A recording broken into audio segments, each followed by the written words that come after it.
Hoy vamos a hablar sobre el nacimiento de Moisés, un personaje muy importante, aunque de entrada debemos decir, no es el personaje más importante del Éxodo, porque la persona más importante y el personaje central es nuestro Dios y toda su obra salvadora. Pero definitivamente Moisés va a cumplir un papel preponderante en esta narración, así que vamos a orar pidiendo la dirección de Dios para el estudio de este día.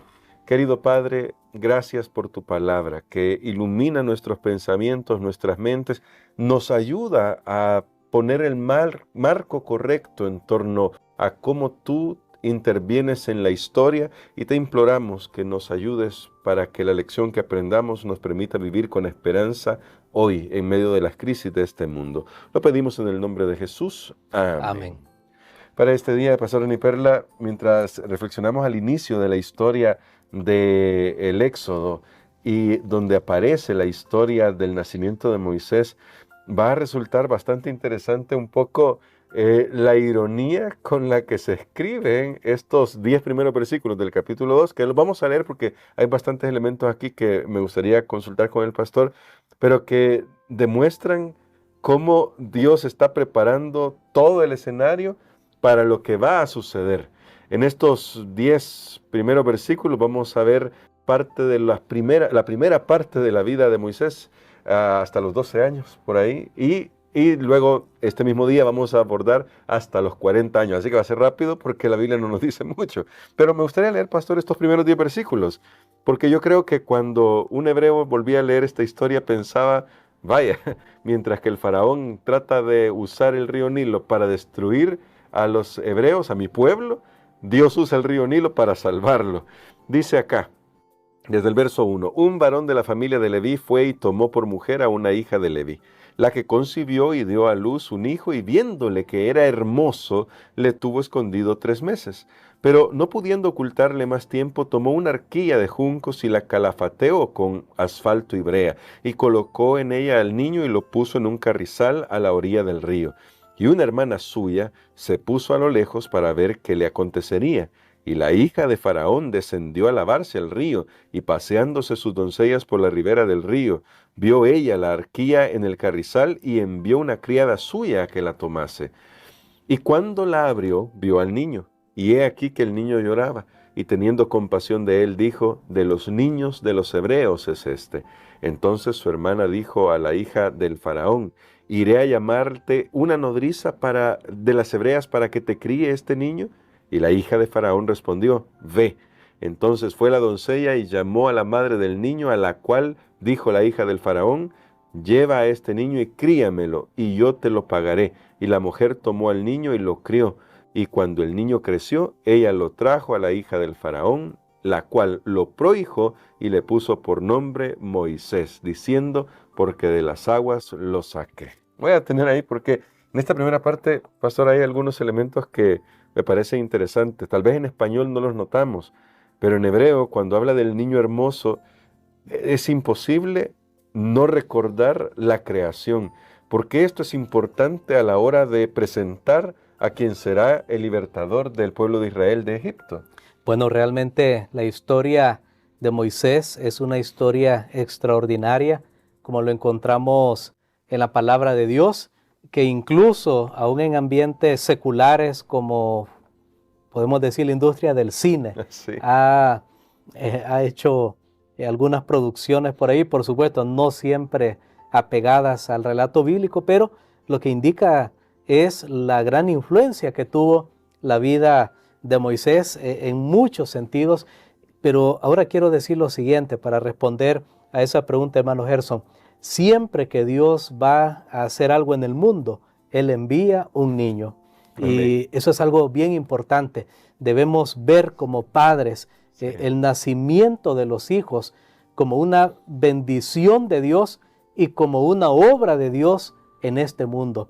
Y sabe que estos padres hebreos que eran esclavos, que estaban sometidos allí en la nación egipcia, cuando su hijo nació, ellos vieron algo más allá de solamente un niño. Bien pudieron haber simplemente se pudieron haber resignado a su suerte. Bueno, estamos esclavos, van a venir y van a quitar a nuestro hijo, lo van a ahogar, lo van a matar, no podemos hacer nada.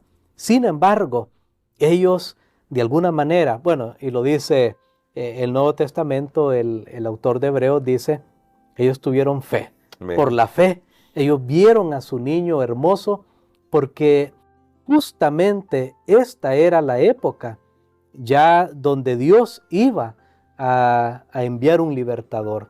Había una noción de un libertador. Satanás mismo sabía que Dios iba a enviar a un libertador. Satanás mismo sabía que no podía mantener en la opresión por mucho tiempo al pueblo de Dios sin que Dios reaccionara. El diablo bien sabe eso. Él sabe que la opresión no va a durar para siempre, que el dolor no va a durar para siempre, que la maldad no va a durar para siempre. Entonces, de alguna manera estaba todo eso ahí en el aire, y estos padres, cuando vieron a su hijo, realmente dijeron, no, nuestro hijo no lo vamos a dejar a la deriva, no lo vamos a entregar, no vamos a permitir que le hagan daño. Nuestro hijo es hermoso. Y es bien interesante, el autor de la lección conecta esta palabra que en el idioma hebreo es la misma palabra que se usa en el relato de Génesis cuando se habla de la creación y dice, vio Dios todo lo que había hecho y era bueno en gran manera. O sea, no solamente se refiere a algo hermoso, sino que se refiere a una utilidad, porque en la Biblia la hermosura de por sí no tiene valor a menos que se use para un propósito correcto. Es el caso de la historia de Esther.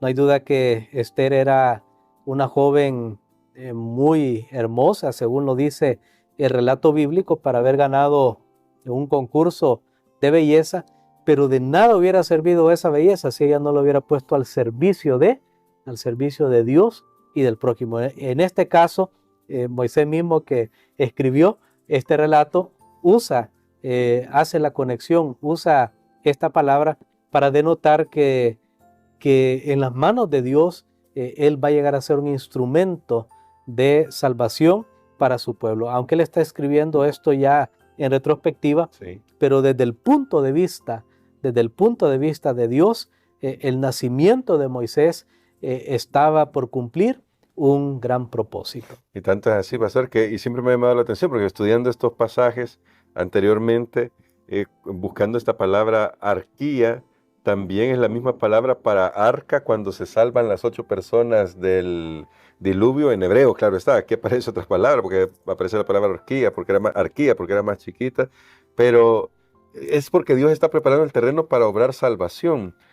Y aquí quizás me gustaría que nos ayudara a hacer una aplicación práctica antes de otra pregunta que vamos a hacer ya cuando Moisés está desarrollándose y crece, pero ¿cómo podemos aprender a ver en medio de los problemas? Porque igual iba a ser lanzado al río, solo que en una condición quizás diferente, iba a ir en el arca. Pero ¿cómo podemos aprender a ver los problemas como una oportunidad en la cual Dios va a obrar, puede y va a obrar nuestra propia salvación? Bueno, realmente los padres de Moisés aquí tienen un papel muy preponderante y la Biblia hace énfasis una y otra vez en esto, y especialmente también se cree del papel de una madre, aunque la palabra que tenemos aquí para canasta es una palabra que también está relacionada con lo que hacían los egipcios. Da a entender que era una canastita, como un cofre, algo hecho de papiro, y que también lo usaban a veces para como algún tipo de temporal para recipiente de agua. Esa fue la idea que tuvo la madre de Moisés. No sabemos por qué razón ya no podía esconderlo por más tiempo. No tenemos una idea qué pudo haber estado pasando en ese momento, pero sí, claro, toda esta historia, si uno quiere ver, nos conecta a lo que sucedió allá en el tiempo de Noé, donde hubo una liberación a través, en medio del arca, en medio del agua, a través de un arca, un arca. Por supuesto, podemos ver ahí una cierta conexión Sin embargo, aquí lo notable en esta historia es la fe que tienen los padres de Moisés para preservar la vida de su hijo en medio de las circunstancias. Y yo creo que una gran lección que nosotros podemos aprender aquí, sí, Dios está obrando, Dios está actuando, pero el ser humano tiene que hacer su parte. Claro. El ser humano tiene que echar a andar su imaginación, tiene que actuar en el momento que hay que actuar, y no tenemos que esperar, bueno, yo me voy a quedar aquí sentado y Dios se va a mover y Dios va a hacer todo milagrosamente. Dios obra, pero Él necesita recipientes donde Él pueda obrar, y no hay duda que los padres de Moisés eran de esa clase de personas que estaban dispuestos a contribuir, a colaborar, a hacer su parte y dejar el resultado en las manos de Dios. Hasta aquí, pastor, porque hoy no vamos a tocar la parte de los segundos 40 años de Moisés, sino la primera parte, cuando se lleva a Moisés, la hija del faraón. Ya no se nos dice mucho más, pero entendemos que pasó el resto de sus primeros 40 años, después de haber sido educado por su propia mamá, en las mejores universidades de Egipto. Pero luego tiene que salir, y quizás aquí la pregunta que surge es, ¿cuán importante es la providencia de Dios?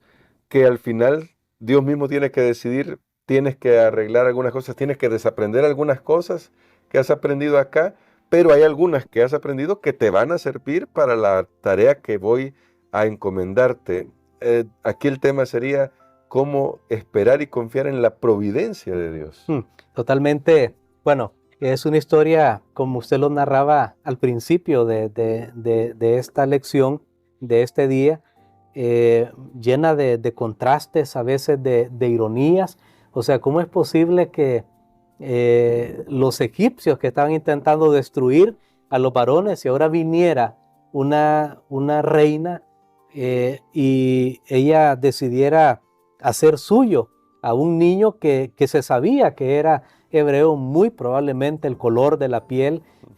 Ustedes saben que siempre entre las culturas, las razas, Sí, hay distinciones, y ella reconoció.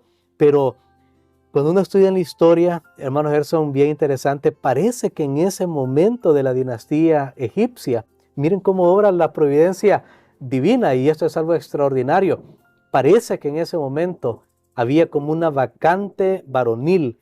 O sea, no había un varón que pudiera suceder en el trono. Parece que Hatshepsut, quien es la que encuentra a Moisés, ella incluso en algún momento tuvo que gobernar, sí. Y entonces cuando ella ve a este niño, inmediatamente ella piensa, bueno, visionaria, necesitamos un varón en el trono. Sí. ¿Qué tal si agarro este niño y no le interesó nada más? O sea, había algo. ¿Cómo se va dando todo en la historia? Y esto es lo que otra vez nosotros nos volvemos a fascinar, a asombrar, a maravillar de la providencia divina, cómo todo va calzando, todo que para las personas pudiera parecer coincidencia, pudiera parecer suerte, ¿no? Pero no hay suerte, no hay coincidencia. Moisés nace en el momento correcto, nace en la época correcta, es dejado ahí en el río en el momento correcto. O sea, todo va cumpliéndose de acuerdo al plan, a la previsión que Dios tiene. Entonces esta mujer ve a este niño y dice, bueno, tenemos resuelto el asunto. Posteriormente, claro, esto vendrá más adelante, no sé si nos va a dar lugar para comentarlo. Posteriormente habrá una cierta rivalidad, porque sucede que luego, a través de una concubina, el faraón obtiene un hijo varón, y entonces ahí vendrá la rivalidad con Moisés. Pero por ahora nos quedamos por ahí y realmente viendo cómo Dios obra de una manera maravillosa. Pero Moisés está los primeros años con sus propios padres. En realidad está ahí con sus propios padres. En realidad es enseñado a temer a Dios. Su familia sabe que él va a ser llevado a Egipto porque la reina ya lo ha hecho suyo, ya lo ha reclamado para ella, para el trono, y Moisés será entrenado en toda la sabiduría de los egipcios, realmente llegará a ser un varón de guerra, listo para suceder en el trono cuando fuera el momento correcto. Sin embargo, la formación que se le dio en los primeros años fue tan fuerte que Moisés decidió al final echar su suerte con Dios y con el pueblo de Dios. Amén. Y creo que usted lo ha reforzado este día y es un llamado para todos los que somos padres y es a cuidar los primeros años de nuestros hijos, educarlos para el Señor, porque los tiempos que estamos viviendo necesitan de hijos educados para el Señor. Y me gustaría, pastor, que en ese sentido ore por nosotros para que Dios nos ayude, tanto padres en primer lugar, que es nuestra responsabilidad, pero luego iglesias, colegios, a cuidar del crecimiento de nuestros niños, que son los que finalmente van a enfrentar este mundo tan difícil. Amén. Padre, te damos gracias, Señor, porque tú nos orientas a través de estas historias y nos recuerdas que tú siempre estás al control y que tú harás que todo cumpla tu propósito. Ayúdanos a creer, a tener fe, Señor.